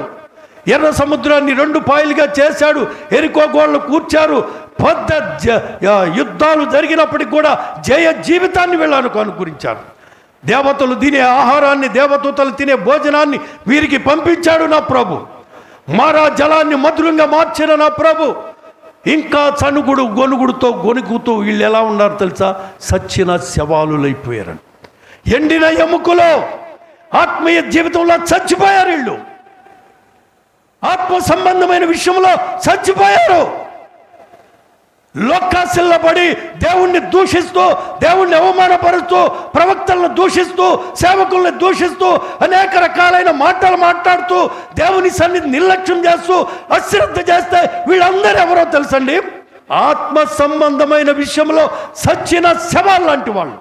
వీళ్ళు ఏమంటున్నారు చూడండి, మన ఆశలు ఏమైపోయినాయి అంట, విఫలమాయిని, మన యొక్క నాశనం అయిపోయాం. ఇజ్రాయేల్ ప్రజలు అనుకుంటున్నారండి బాబు ఈ మాటలు. ఇజ్రాయేల్ ప్రజలు అనుకుంటున్నారు ఈ మాటలు. ఇగో ఆ లోయలో ఎముకలు గుట్టలు గుట్టలుగా పడి ఉన్నాయి అక్కడ. వీళ్ళందరూ దేన్ని సూచిస్తుందంటే ఆత్మ సంబంధమైన విషయంలో చచ్చినటువంటి వారు, దేవునికి అవిధేయులుగా బ్రతికినటువంటి వారు. వీళ్ళు అనుకుంటున్నారు మన ఆశలు అయిపోయినాయి, పరమ కానానుకు వెళ్ళి పాలు తేనెలు ప్రవహించు దేశంలో కట్టని గృహాలలో పండించని పంటలు తింటూ సంతోషంగా సమాధానం కలిగి భార్యాభర్తలు బ్రతకాలని ఆశపడి తాపత్రయపడి అక్కడి నుంచి వచ్చారు. వచ్చే మార్గ మధ్యంలో ఎన్నో గొడవలు, దేవుని మీద సనుగుడు, నాయకుల మీద సనుగులు, ప్రవక్తల సనుగుడు, పాస్టర్ల మీద సనుగుడు, గొనుగుడు, ఇవన్నీ కూడా ఆత్మ సంబంధమైన విషయంలో చచ్చిన క్రైస్తవులు విశ్వాసులను పోలి ఉన్నది. భక్తిహీనులను పోలి ఉన్నారు వీళ్ళు. భక్తి లేదు వీరి జీవితాల్లో, విశ్వాసం లేదు, నమ్మకం లేదు, పరిశుద్ధత లేదు, దేవుడంటే భయం లేదు, దేవుడంటే భక్తి లేదు. భక్తిహీనతలో ఆత్మీయ జీవితంలో చచ్చిపోయి ఉన్నారు. వీళ్ళందరూ కూడా ఎముకల్ని పోలి ఉన్నారు. అక్కడ చూస్తే ఇంకా అది అంతా చదువుకుంటే మీరు ఇంటికి వెళ్ళి చదువుకోండి, చాలా భయంకరంగా ఉంటాయి. నా ప్రభు ఒకానొక సమయంలో వాళ్ళకి జీవాన్ని ఇస్తాడు. దేవునికి మహిమ కలుగును గాక. హల్లెలూయా, హల్లెలూయా. ఈ ఎముకలు కాదండి, ఆత్మీయ జీవితంలో చచ్చిపోయినటువంటి ఆత్మ సంబంధమైనటువంటి ఆత్మీయ జీవితంలో చచ్చిపోయిన ఇజ్రాయేలీలు ఈ రోజున క్రైస్తవ ప్రపంచంలో కూడా కోరికలు, ఆశలు, ఆలోచనలు నెరవేర్చుకోలేక అవిశ్వాసంలో కొట్టుమిట్టాడుతూ ఉంటారు, అపనమ్మకస్తుల్లో కొట్టుమిట్టాడుతూ ఉంటారు, దేవునికి దూరం అయిపోతున్నారు. దేవునికి దూరంగా ఎలా నీ ఆశలు నెరవేరుతాయి, నీ కోరికలు ఎలా నెరవేరుతాయి? తిని తినక, ఉండి ఉండక, సాలని బ్రతుకులు, డొక్కలు ఎండిపోతున్నటువంటి బ్రతుకులు, చాలా హైన్యమైనటువంటి పరిస్థితుల్లో జీవిస్తూ ఉన్నారు. చాలా దౌర్భాగ్యమైనటువంటి పరిస్థితులు. ప్రియ దేవుని బిడ్డ, ఈ మధ్యాహ్న కాల సమయంలో నీ ఆత్మీయ జీవితం ఎలా ఉందో ఒకసారి పరిశీలించుకో. నీ ఆత్మీయ స్థితి ఎలా ఉంది? ఎండిపోయిన ఎముకలో నీ ఆత్మీయ స్థితి ఎలా ఉందో ఒక్కసారి ప్రశ్న వేసుకో. భక్తిలో ఉన్నవా, భక్తిహీనతలో ఉన్నవా? ఒకసారి మనల్ని మనం పరిశీలించుకోవాల్సినటువంటి అవసరం ఉంది. నిన్న ఒక చోటకి వెళ్ళే మాచవరం, విజయవాడలో మాచవరం వెళ్తే అక్కడ చనిపోయారు. ఆ ఇంటి పక్క నుంచి మేము వెళ్తున్నాం. ఒక ఆమె ఏడుస్తూ ఉంది, అయ్యో నీ మీద ఎన్నో ఆశలు పెట్టుకున్నానయ్యా, నన్ను ఈ రకంగా వదిలేసి వెళ్ళిపోయావా? ఏడుస్తూ ఉంది పాపం. ఎన్నో ఆశలు పెట్టుకుందంట తన భర్త మీద. చిన్నపిల్లలే, పెద్ద వయసు ఏం కదా, యవనస్తులు. మరి ఎందుకు చచ్చిపోయాడు తెలియదు, మేము అడగలేదు. మేము ఆ మార్గంలో గుండా పైకి వెళ్తున్నాం. అక్కడ ఒక చోట ప్రార్థన ఉంటే వెళ్తుంటే అక్కడ ఆమె ఏడుస్తూ ఉంది, అయ్యో ఎన్నో ఆశలు పెట్టుకున్నానయ్యా నీ మీద, నా ఆశలన్నీ ఆశలు అయిపోయినాయి, నా కోరికలన్నీ విఫలమైపోయినాయి. ఇప్పుడు నేను ఎవరిని అడగాలి? నా ఆశలు, నా ఆలోచనలు, నా కోరికలకు ఎవరిని అడుగుతావు? నువ్వెవరి మీద ఆధారపడుతున్నావు? దేవుని మీద ఆధారపడుతున్నావా? దయ్యాల మీద ఆధారపడుతున్నావా? దేవుని మీద ఆధారపడుతున్నావా? మనుషుల మీద ఎవరి మీద ఆధారపడుతున్నావు? నువ్వు ఎవరి మీద ఆధారపడుతున్నావు? ఒకసారి మనల్ని ప్రశ్నించుకోవాల్సినటువంటి సమయం ఉంది ప్రియదేవి. నీ మీద ఆశలు పెట్టుకున్నటువంటి భర్త, నీ మీద ఆశలు కలిగినటువంటి నీ భర్త నిన్ను విడిచి వెళ్ళిపోతే నువ్వే పరిస్థితుల్లో ఉంటావు? ఒక్కసారి ఆలోచన చేయి ప్రియ దేవుని బిడ్డ. నువ్వేమడుగుతావు? నీ ఆలోచనలు, నీ క్రియలు, నీవు పెంచుకున్నటువంటి ఆశలు ఏమైపోతాయి? కుప్పకూలిపోతాయి. బాగా ప్రేమించుకున్నాడు ఒక యవనస్తులు, ఇద్దరు బాగా ప్రేమించుకున్నారు. ఒకళ్ళని చూసి ఒకళ్ళు విడిచిపెట్టలేకపోయిన పరిస్థితులు. అమ్మే అనుకోని రీతిగా ఆ కుర్రాడు చనిపోయాడు. యవనస్తురాలు పరిస్థితి ఎలా ఉంటుందో చూడండి. ఆ యవనస్తురాలు పరిస్థితి ఎలా ఉంటుంది? ఆమె ఆశలు, ఎన్నో కలలు కన్నారు, ఎన్నో ఆశలు, ఆలోచనలు. నా ప్రియ దేవుని బిడ్డల, లోక సంబంధమైన ఆశలు, ఆలోచనలు భంగమైపోతాయి. నువ్వు దేవుని మీద ఆశపడి ఉన్నావా? నా ప్రభు నీ కోరికలు సిద్ధింపజేస్తాడు, నీ కోరికలు నెరవేరుస్తాడు. అట్టి కృప నా ప్రభు నీకు అనుగ్రహించును గాక. హల్లెలూయా. ఒక మంచి ఇల్లు కట్టుకోవాలని ఆశ కలిగి ఉంటాం, ఒక మంచి కారు కావాలని ఆశ కలిగి ఉంటాం, ఒక ఉన్నతమైన స్థితిని కలిగి ఉండాలి, బ్యాంకు బ్యాలెన్స్ ఉండాలని ఆశ కలిగి ఉంటారు ప్రతి ఒక్కరు కూడా. నీ ఆశలు, నీ ఆలోచనలు, నువ్వు చేసే వ్యాపారం, నువ్వు చేస్తున్న వ్యవసాయం, నువ్వు చదువులో, నీ ఉద్యోగ ప్రయత్నాల్లో, లేకపోతే నీ వివాహ విషయంలో, నీ గర్భఫల విషయంలో నా ప్రభు నీ ప్రతి ఒక్క ఆశ, ఆలోచన, కోరికలు సఫలపరచునుగాక. హల్లెలూయా. వాక్యం ఏం చెప్తుందంటే ఇక్కడ లోకము దాని ఆశ ఏమైపోయిందంట, గతించిపోయింది. ఇవి తండ్రి చిత్తము కాదు, తండ్రి చిత్తం కాదు. లోకము ఆశ గతించిపోయింది. మీ ఆశ భంగము కాకుండా నా ప్రభు నెరవేర్చునుగాక. మీ ఆశ విఫలము కాకుండా సఫలము చేయునుగాక. అందరూ చెప్పండి హల్లెలూయా. చప్పట్లు కూడా దేవుని నామాన్ని మహిమపరుద్దామండి. మీ ఆశలు భంగము కాకుండా నా ప్రభు నెరవేర్చునుగాక. మీ ఆలోచనలు నా ప్రభు సఫలపరచునుగాక. హల్లెలూయా, హల్లెలూయా. ఎప్పటి వరకు నువ్వు ఏ ఆశలు, ఏ ఆలోచనలు కలిగి ఉన్నావు నా ప్రియ దేవుని బిడ్డలారా, నువ్వు భక్తిపరుడవైతే నా ప్రభు నీ ప్రతి ఆశ, ఆలోచనలు నెరవేర్చునుగాక. నీ ఆశలు, నీ ఆలోచనలు నిరర్ధకము కాకుండా నా ప్రభు నిన్ను లేవనెత్తునుగాక. నీ ఏ కోరికలైనా సరే నా ప్రభు నెరవేర్చునుగాక. హల్లెలూయా, హల్లెలూయా. 42వ దావీదు కీర్తన 1వ వచనం చూడండి. 42 దావీదు కీర్తన కొన్ని వచనాలు, కొన్ని విషయాలు నేను మీకు త్వరగా జ్ఞాపకం చేస్తాను. దుప్పి నీటి వాగుల కొరకు ఆశపడినట్లు, ఇక్కడ ఇప్పటి వరకు మన ఆశలు భంగమైపోయినాయి. ఇప్పుడు మన ఆశలు నెరవేరాలంటే మనం ఏం చేయాలి? ఇక్కడ దావీదు ఏం చేస్తున్నాడు, కొన్ని విషయాలు చెప్తాను మీరు చూడండి. దుప్పి నీటి వాగుల కొరకు ఆశపడినట్లు దేవా, ఇప్పుడు ఇటు చూడండి, అందరికి చూడండి. మీ ప్రాణం ఎవరి కొరకు ఆశపడుతుందండి? చెప్పాలి, అందరూ చెప్పాలి. నిజమేనా? యథార్థంగా చెప్పండి అమ్మ, చెప్పండి. యవనస్తులు అందరూ చెప్పాలి. మీ ఆశ ఇక్కడ దుప్పి నీటి వాగుల కొరకు ఆశపడినట్లు దేవా నీ కొరకు నా ప్రాణము. ఎంతమందికి ఉందండి ఆశ? ఎంతమందికి ఉంది? చెప్పండి అమ్మా, చేతులే చెప్పండి, చేతులు ఎత్తాలి. ఈ అమ్మాయికి ఆశలు లేవా? ఎక్కడో ఉంది. ఏమంటున్నాడు? దుప్పి నీటి వాగుల కొరకు దేవా నీ కొరకు నా ప్రాణము ఆశపడుచున్నది. ఈ ఆశ కావాలి. ఇప్పటి వరకు మీ ఆశలు ఎందుకు భంగమైనయో తెలుసా? దుప్పి నీటి వాగుల కొరకు ఆశపడినట్లు దేవా నీ కొరకు, చెప్పండి, నీ కొరకు నా ప్రాణం ఆశపడుతుంది ప్రభు అని చెప్పండి. నీ కొరకు నా ప్రాణము ఆశపడుతుంది. ఇది కావాలి. ఇది ఉన్నప్పుడే మన ఆశలు నెరవేరుతాయి. ఇంకొక మాట చూడండి, కీర్తన 17:15 వచ్చింది. 17:15 చూడండి. నేనైతే నీతి గలవాడనై. ఏం చేయాలి మనం? నీ ఆశలు నెరవేరాలంటే, నీ కోరికలు సఫలం కావాలంటే, నీ ఉద్దేశాలు నెరవేరాలి, నువ్వేం చేయాలి? దావీదు అంటున్నాడు కదా, నేనైతే నీతి గలవాడనై నీ ముఖ దర్శనము చేసేదను. నేను మేల్కొనినప్పుడు నీ స్వరూప దర్శనముతో నా ఆశ తీర్చుకొందును. నా ఆశ ప్రభువు మీద ఆశపడాలండి, దేవుని మీద ఆశపడాలి. మన ఆశ లోకం మీద కాదు, మనుషుల మీద కాదు, నువ్వు చేసే పనుల మీద కాదు, పనిపాట్ల మీద కాదు. దేవుని మీద ఆధారపడితే, ఆశపడితే ఆయన నిన్ను లేవనెత్తుతాడు. హల్లెలూయా, హల్లెలూయా. రాజువైనా నా దేవా, రాజువైనా యేసయ్యా, రాజువైనా నా దేవా, రాజువైనా యేసయ్యా.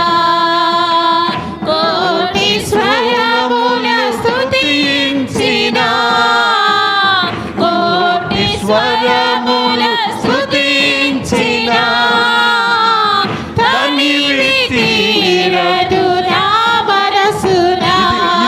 ఇది కలిగి ఉండాలి. ఇది కలిగి ఉండాలి, ఈ ఆశ కలిగి ఉండాలి. కోటి స్వరములతో స్తుతించిన మన ఆశ ఏముండే ఉండాలంట? తనివి తీరగుండం. ప్రభువా, ఎప్పుడు నీ సన్నిధికి రావాలి నాయనా, ఎప్పుడు నీ సన్నిధిలో మోకరించాలి నాయనా, ఎప్పుడు నీ సన్నిధిలో పాట పాడాలి, ఎప్పుడు నీ సన్నిధిలో వాక్యం చదవాలి, ఎప్పుడు నీ సన్నిధిలో ప్రార్థన చేయాలి ప్రభువా అని ఆశ కొనికి ఉండాలి. కోటి స్వరములతో స్తుతించినా కూడా ఆయనను మనం తృప్తిపరచలేం. మనం అంత కృతజ్ఞతాహీనులుగా బ్రతుకుతున్నాం. కృతజ్ఞత చెల్లించలేమండి. కృతజ్ఞత లేని వారిగా బ్రతుకుతున్నాం మనం. దేవుని పట్ల ఒక్కడే కృతజ్ఞత కలిగిన వాడు. 9 మంది వెళ్ళిపోయారు, చెప్పబెట్టకుండా వెళ్ళిపోయారు. శరీరం బాగుపడిపోయింది. ఓ ఇంకేముందో పర్వాలేదు, ఇక యేసయ్యతో పనే ఉంది, నా కోరికలు నెరవేరిని, నా ఆశలు నెరవేరిని, నా ఆలోచనలు నెరవేరిని, నాకు పెళ్ళి అయిపోయింది, నాకు పిల్లలు పుట్టారు, ఉద్యోగం వచ్చింది, చదువు కంప్లీట్ అయిపోయింది, వివాహం అయింది, ఇక దేవునితో పని లేదు.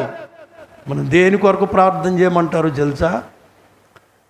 చదువులో పరీక్షలప్పుడు చెప్తారు, పాస్టర్ గారు ప్రార్థన చేయండి ఎగ్జామ్స్. పెళ్ళిళ్ళప్పుడు చెప్తారు, పెళ్ళిళ్ళండి పలానా తారీఖుని ప్రార్థన చేయండి. పెళ్ళైన తర్వాత చెప్తారు గర్భఫలాల కొరకు ప్రార్థన చేయమని, ఉద్యోగాల కొరకు ప్రార్థన చేయమని. ఈ ఆశలన్నీ నెరవేరాలంటే నా ప్రియమైన దేవుని బిడ్డ, నీతి మంతుని ఆశ నా ప్రభు తీర్చునుగాక. మీరు అందరూ కూడా నీతి మంతులుగా తీర్చబడుదురుగాక. నా ప్రభు మీ అందరిని కూడా నీతి మంతులుగా తీర్చబడుదురుగాక. 130వ దావీదు కీర్తన 7వ వచనం చూడండి. 130వ దావీదు కీర్తన 7. త్వరగా, ఇశ్రాయేలు యెహోవా మీద ఆశ పెట్టుకొనుము, యెహోవా యొద్ద కృప దొరుకును, ఆయన యొద్ద సంపూర్ణ విమోచన దొరుకుద్ది. ఏం దొరుకుద్దంట? దేవుని మీద ఆశ పెట్టుకోవాలి. ఎవరి మీద ఆశ పెట్టుకోవాలి? మనం ఎవరి మీద ఆశ పెట్టుకోవాలి? మనం ఎవరి మీద ఆశ పెట్టుకుంటున్నాం? లోకములో ఉన్న వాటి మీద ఆశ. మన ఆశ ఎవరి మీద ఉండాలి? దేవుని మీద ఉండాలి. అప్పుడు ఆయన యొద్ద నీకేం దొరుకుతుందంట? కృప దొరుకుతుంది. ఇంకేం దొరుకుద్ది? సంపూర్ణ విమోచన, విడుదల. కష్టాల్లో, సమస్యల్లో, ఇబ్బందుల్లో, అవమానాల్లో, నిందల నుంచి విమోచన. 430 సంవత్సరాలు బానిస బ్రతుకుల నుంచి ఐగుప్తులో ఉన్న ఇజ్రాయెల్ ప్రజలకు విమోచన. అంతేకాకుండా వాళ్ళు ఏంటంటే కృప దొరికింది, వాళ్ళకి మర్చిపోయారు. అందుకే వాళ్ళు చచ్చినటువంటి శవాల వలె, ఎండిన ఎముకల వలె వాళ్ళ ఆత్మీయ స్థితి ఉంది. వాళ్ళు అనుకుంటున్నారు ఇక మన ఆశలు లేవు, ఇక దేవుని యందు మన ఆశలు చచ్చిపోనియ్యా, ఇక మనం నెరవేర్చుకోలేని పరిస్థితుల్లో ఉన్నాం. దేవుని 131 దావీదు కీర్తన 3. 131 దావీదు కీర్తన 3. ఇశ్రాయేలు ఇది మొదలుకొని యెహోవా మీదనే ఆశ పెట్టుకోను. ఎవరి మీద ఆశ పెట్టుకోవాలండి? ఎవరి మీద ఆశ పెట్టుకోవాలి? యెహోవా మీద ఆశ పెట్టుకుంటే ఏం దొరుకుద్దంట? ఏం దొరుకుద్ది? ఇప్పుడు చదివారు కమ్మా, మర్చిపోతారా ఏంటి? కృప దొరుకుద్ది. ఇంకేం దొరుకుద్దంట? సంపూర్ణ విమోచన దొరుకుద్ది. దేవునికి మహిమ కలుగునుగాక. హల్లెలూయా. అట్టి కృపాశీర్వాదాలు నా ప్రభు మీకు దయచేయునుగాక. హల్లెలూయా. బైబిల్ చదివేది ఒక్కళ్ళు చదవండి, అందరు నా వైపు చూడండి. అందరు తలకాయలు తీసుకెళ్ళి బైబిల్ మీద వేస్తున్నారు. మీరు అందరు పెద్ద చదివే వాళ్ళ ఏంటి? నాకు అర్థం కాదు. వినండి, వింటూ నేర్చుకోండి. ముందు వాక్యం చెప్పంగానే తిరగేస్తున్నారు ఈ చివరి నుంచి ఆ చివరికి. దానివల్ల మీకు ఈయనే ఇది లేదు, వినలేరు మీరు. ఎవరో ఒకళ్ళు చదవండి, మిగతా వాళ్ళందరూ నా వైపు చూడండి. మన ఆలోచనలు ఎక్కడో ఉండకూడదు, మన ఆశలు ఎక్కడో ఉండకూడదు. వింటూ నేర్చుకోండి. మందిరానికి వచ్చినప్పుడు వింటూ నేర్చుకోండి. చూడండి 114, 146, 6 చూడండి. కీర్తన 146, 6. ఎవనికి యాకోబు దేవుడు సహాయమగునో, ఎవడు దేవుడైన యెహోవా మీద ఆశ పెట్టుకున్నవాడు, యెహోవా మీద ఆశ పెట్టుకున్నవాడు ధన్యుడు. ఎవరి మీద ఆశ పెట్టుకోవాలండి మనం? ఎవరి మీద? ఏమవుతుందంటే ఇక్కడ కృప దొరుకుతుందంట. కృప దొరుకుతుంది, సంపూర్ణ విమోచన దొరుకుతుంది. ఇంకేం దొరుకుతుందండి? యెహోవా మీద ఆశ పెట్టుకొని వాడు ధన్యుడు. యెహోవా మీద ఆశ పెట్టుకునేవాడు ధన్యుడు. దేవునికి మహిమ కలుగును గాక. హల్లెలూయా, హల్లెలూయా. నేను వివరించట్లా, వెళ్ళిపోతున్నా, స్పీడ్గా వెళ్ళిపోతున్నాను. చూడండి 63 దావీదు కీర్తన 2 చూడండి. 63 దావీదు కీర్తన 2 వచ్చిన నోట్ చేసుకోండి మీరు. మీ బలమును నీ ప్రభావమును చూడవలెనని పరిశుద్ధాలయమందు నేనెంతో ఆశతో నీ తట్టు కనిపెట్టి ఉన్నాను. నీళ్లు లేక ఎండియున్న దేశమును నా ప్రాణము నీ కొరకు తృష్ణగొని ఉన్నది. నీ మీద ఆశ చేత నిన్ను చూడవలెనని నా శరీరము కృషించుచున్నది. అబ్బా, దావీదు భక్తుడు రాస్తున్నటువంటి మాట అండి ఇది. దావీదు ఎంత ఆశపడుతున్నాడు దేవుడు. దావీదు జీవితంలో తన యొక్క కోరుకోకపోయిన దేవుడు ఏం చేశాడో తెలుసా? దావీదు రాజునవుతాడని ఎప్పుడు కోరుకోలా, నేను రాజును అవ్వాలని ఎప్పుడు ఆశపడలేదు ఆయన. అయినా సరే దావీదుని ఎక్కడ తీసుకొచ్చి కూర్చోబెట్టాడు? సింహాసనం మీద కూర్చోబెట్టాడు. మనకి కూడా సింహాసనం ఇస్తాడండి నా ప్రభు. ఎంత ఆశపడి ఉన్నాడు. నీ బలమును మనం ఎవరు చూడాలి? ఎవరిని చూడాలండి? మనం ఎవరిని చూడాలి? నీ బలమును నీ ప్రభావమును చూడవలెనని పరిశుద్ధాలయమందు నేను ఆశ నీ తట్టు కనిపెట్టి ఉన్నాను. ఆశతో నీ తట్టు కనిపెట్టి ఉన్నాను. నీళ్లు లేక ఎండి ఉన్న దేశమును నా ప్రాణమును నీ కొరకు తృష్ణగొనుచున్నదండి. బా, నీ మీద ఆశ చేత నిన్ను చూడవలెనని నా శరీరము తృష్ణగొను. ఎంతమందికి ఉందండి ఈ ఆశలు? ఈ మాటలు ఎంతమంది మరి హృదయాల్లో నుంచి వస్తాయి చెప్పండి? ఎంతమందికి ఈ ఆశలు ఈ ఆలోచనలు ఉంటాయి? ఒకసారి ఆలోచించండి ప్రియ దేవుని బిడ్డ, మీరు ఆలోచించేయండి. మీ ఆశలు, మీ ఆలోచనలు, మీ కోరికలు ఎందుకు సఫలం అవ్వట్లేదు? ఎందుకు విఫలమైపోతున్నాయి? ఎందుకు నిరర్ధకమైపోతున్నాయి? మన శరీరమేమో మందిరంలో ఉంటుంది, మన ఆలోచనలో మన దేశం అంతా తిరిగి వస్తూ ఉంటాయి అన్నమాట. దేశం అంతా తిరిగి వస్తూ ఉంటుంది. దేశం అంతా అండి. Body present, mind absent. ప్రియ దేవుని బిడ్డలారా, యేసన్న గారు ఒకసారి ఒక ఊరు మీటింగ్కి వెళ్ళాడు. పిడుగురాళ్ళ అవతల అక్కడ ఈయన ఎక్కడికి వెళ్ళినా సరే, కొత్తగా వెళ్ళినా సరే యేసన్న గారి పేరు అంటే పెద్ద పేరు. ఎప్పుడు ఇది ఆయన సైకిల్లో తిరిగేటప్పుడు, ఆయన సాక్ష్యం బుక్కులో చదివితే ఈ మాటలు గుర్తొచ్చాయి. సైకిల్ మీద తిరిగేటప్పుడు అంట ఆయన ఒక ఊరు వెళ్ళాడు, పిడుగురాళ్ళ దగ్గర ఒక ఊరు. సైకిల్ మీద వెళ్తూ ఉంటాడు. ఎంత దూరం అంటే దగ్గర అయితే సైకిల్ మీద వెళ్తాడు, దూరం అయితే మోటార్ సైకిల్ ఎవరినో ఒకరిని, నాలాంటి వాళ్ళనో, పరంజ్యోతి గారు లాంటి వాళ్ళనో, సురేష్ గారు లాంటి వాళ్ళని సాయం తీసుకొని ఆ మోటార్ సైకిల్ మీద అరే మీటింగ్కి వెళ్దాం రారా అని చెప్పి తీసుకెళ్తాడు. ఆ ఊరోళ్ళు అందరూ ఏం చేశారు, కొన్ని చర్చిల్లోళ్ళు ఈడొస్తే మన ఎవరం సాగదో, ఈడేమంటాడంటే మరి మోకరించాలంటాడు, ప్రార్థన చేయాలంటాడు, కన్నీరు గార్చాలంటాడు, పూలు పెట్టుకోకూడదు అంటాడు, బొట్టు పెట్టుకోకూడదు అంటాడు, మారు మనసు అంటాడు, బాప్తీసం అని అన్నీ చెప్తాడు. మన ప్రజలందరూ అటు వెళ్ళిపోతారని అక్కడ ఉన్న కొన్ని సంఘాల వాళ్ళు ఏం చేశారంటే ఆయన్ని రాకుండా ఒక 30 మందిని పంపించారండి. కొట్టేసి పడేసేయండి రా, మీటింగ్ జరగకూడదు ఈరోజు అని కొట్టేసి పడేసేయండి. యేసన్న గారు ఆ రోజు ఎట్ట వెళ్ళాడంటే బస్సులో వెళ్ళాడు. ఎర్ర బస్సులో వెళ్ళి అక్కడ దిగి ఇక ఆ మీటింగ్ పెట్టిన ఆయన తీసుకెళ్ళిపోయాడు. వేదిక మీద గంభీరంగా ప్రసంగం చేస్తున్నాడు. ఆయన ప్రసంగం చేస్తే ఎట్టుంటుందో తెలుసా? సింహంలాగా ఉంటుంది. సింహం గర్జించినట్టు ఉంటుంది. మీరు ఎన్నారో లేదో నాకు తెలీదు. ఆయన వేదిక మీద ప్రసంగాలు చేస్తే సింహం గర్జించినట్టు ఉంటుంది అన్నమాట. ఇక్కడ ఈ 30 మంది ఎక్కడ కూర్చున్నారు? దారిలో కూర్చున్నారు.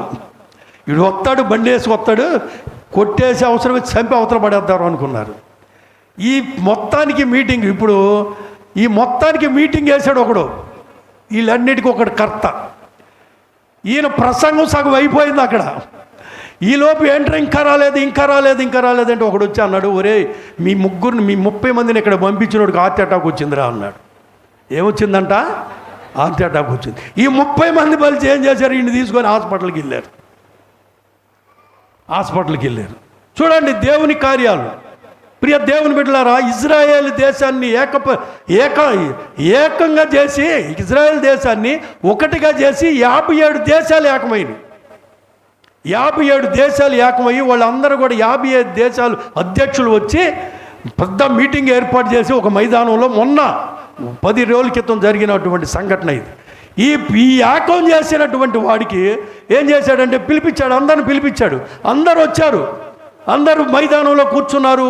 ఈ 57 దేశాల అధ్యక్షులు వేదికల మీద కూర్చున్నారు. దీని అందరికీ కారకుడైనటువంటి వాడు ప్రసంగం చేస్తున్నాడు.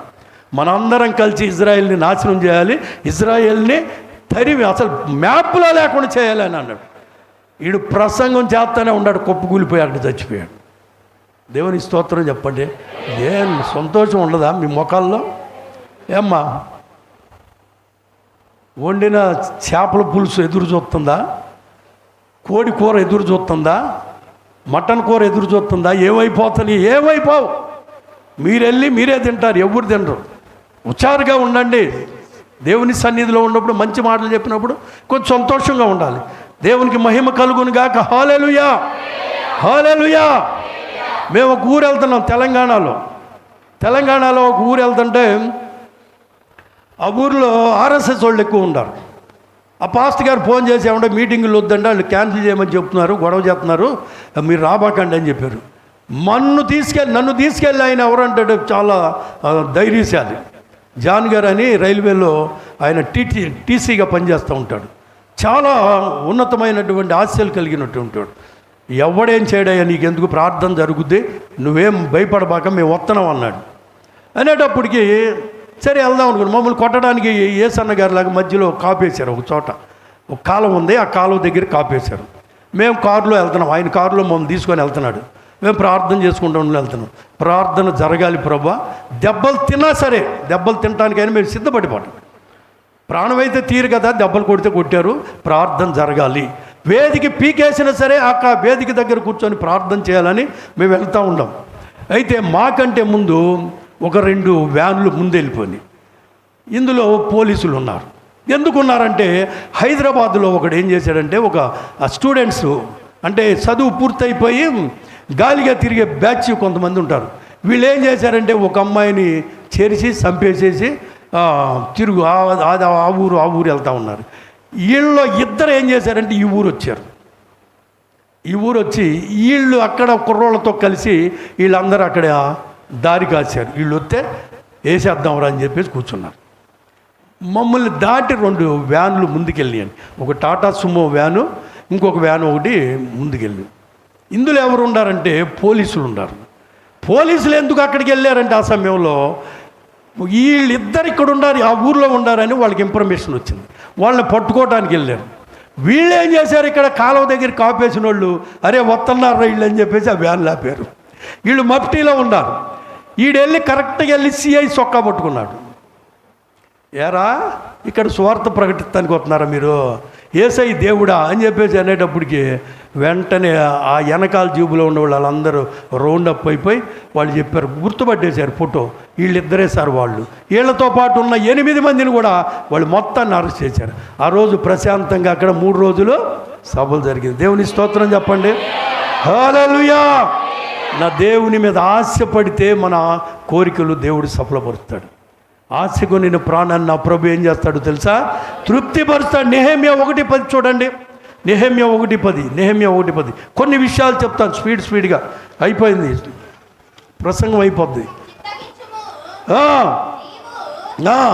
నెహెమ్యా 1:10 నా దేవుని బలము మిమ్ములను విడిపించునుగాక. ఏముంది అక్కడ, చదువు అదేలే. నీవు నీ మహాప్రభావము చూసి నీ బాహుబలము చేత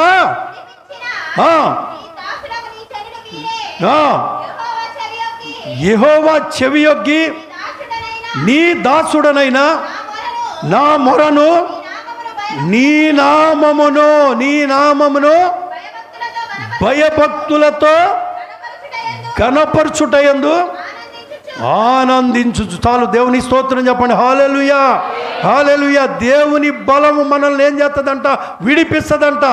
ఎవరి బలం కావాలి మనకి, ఎవరి మీద ఆశ పెట్టుకొని ఉండాలి, ఎవరితో కలిసి నడవాలి, దేవునితో కలిసి. దేవుని బలం మనం ఏం చేస్తుందంట, విడిపిస్తాను. నువ్వే బంధకాల్లో ఉన్నా సరే, నిన్ను నువ్వు విడిపించుకోలేవు. చిక్కుల్లో చిక్కుపోయి సమస్యల్లో చిక్కుకుపోతే నువ్వు దేవుని ఎదుట కన్నీరు కార్చి ప్రార్థన చేస్తే, మోకరించి ప్రార్థన చేస్తే, ఆయన ఆలయంలోకి వచ్చి ప్రార్థన చేస్తే, ఆయన బలిపీఠం మీద ఎదురుగా నిలబడి ప్రార్థన చేస్తే, నా ప్రభు నీకున్న ప్రతి బంధకాల నుంచి విడిపిస్తాడు, నీకు బలమనిస్తాడు. దేవునికి మహిమ కలుగును గాక. హల్లెలూయా. 44వ దావీదు కీర్తన 2-3 వచనాలు. 44:2-3 త్వరగా.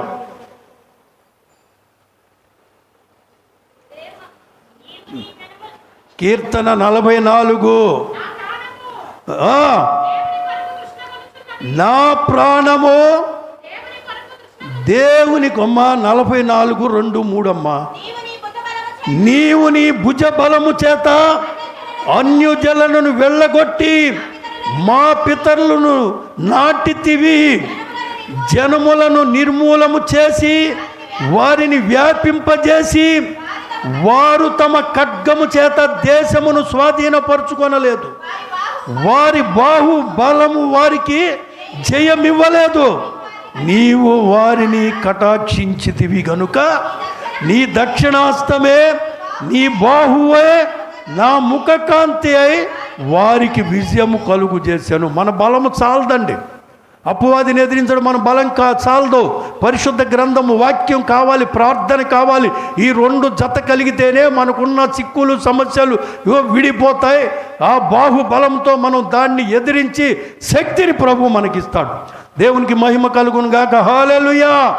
కీర్తనలు 119, 74 చూడండి. 114 కూడా చదవండి. కీర్తన 119, 74, 114. దేని మీద ఆశ పెట్టుకున్నాడంట? మనం దేని మీద ఆశ పెట్టుకున్నామండి? మనం దేని మీద ఆశ పెట్టుకున్నాం? లోకాశల మీద, లోకం మీద. నెరవేరదు, భంగమైపోద్ది. ఇక్కడ దావీదు అంటున్నాడు కదా, ఏమంటున్నాడు? నీ వాక్యము మీదనే ఆశ పెట్టుకొని ఉన్నాను. 114 వాక్యం కూడా చదవండి, అదే అధ్యాయం.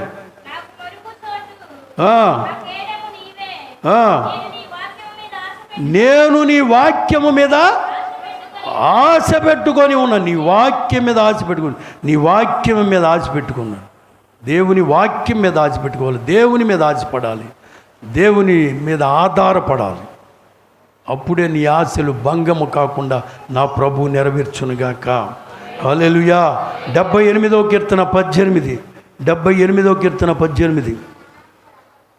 78:18 చూడండి త్వరగా.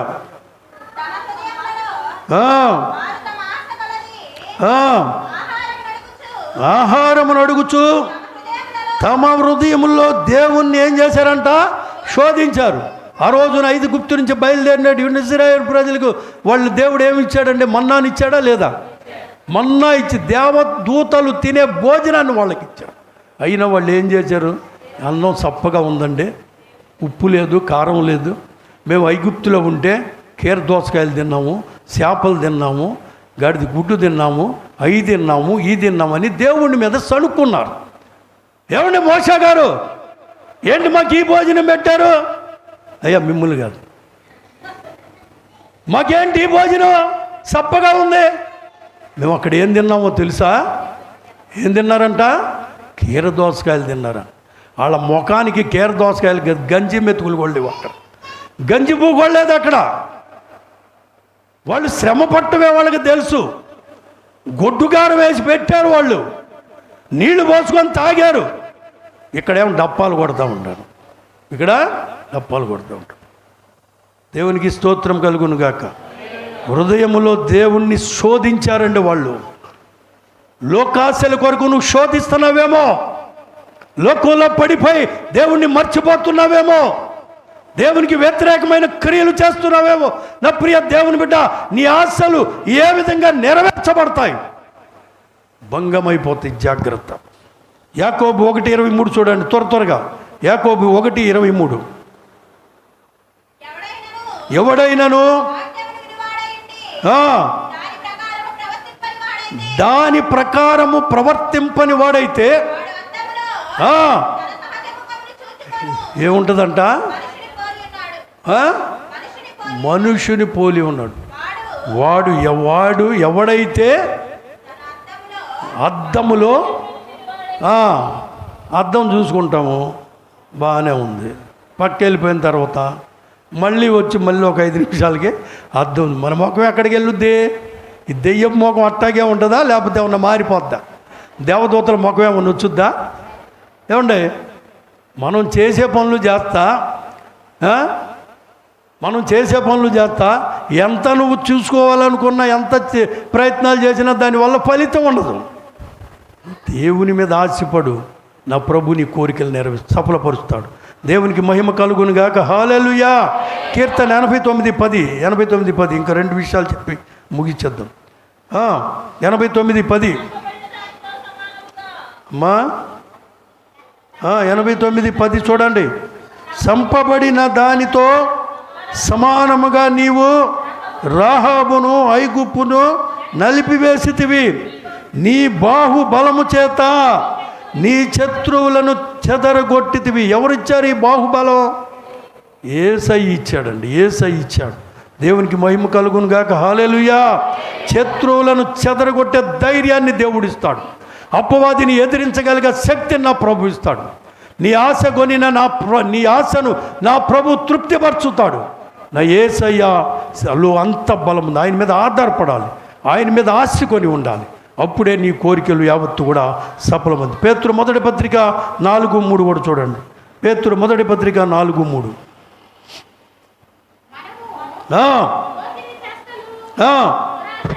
చూడండి ఇక్కడ ఏం చెప్తున్నాడు? దురాశలు, అల్లరితో కూడిన ఆటపాటలు, త్రాగుబోతుల విందు, ఇవన్నీ తెలుసు మనకి. ఇవన్నీ తెలుసు. అది తప్పని తెలుసు, ఇది మంచి మార్గం కాదని తెలుసు, ఇది చెడ్డ మార్గం అని తెలుసు అన్నీ. అయితే మనం ఏ విధమైనటువంటి అంటే అన్యజనుల స్వభావం ఇది. ఇదే స్వభావం తెలుసా? ఇదే స్వభావం చెప్పండి. ఇదే స్వభావం అండి. ఈ మనస్తత్వం కలిగినటువంటి స్వభావం ఏంటి? అన్యజనుల స్వభావం ఇది. అన్యజనుల స్వభావం మనము కలిగి ఉండకూడదు. అన్యజనుల మతాచారాలను మనం పాటించకూడదు. నీ దేవుడు జీవం కలిగిన దేవుడు. నీ కొరకు నా కొరకు 2025 సంవత్సరాల క్రితం ఆయన సిలువలో బలియాగమైపోయిన నా గొప్ప దేవుడు. కీర్తన 119:20 కూడా చూడండి. కీర్తన 119:20.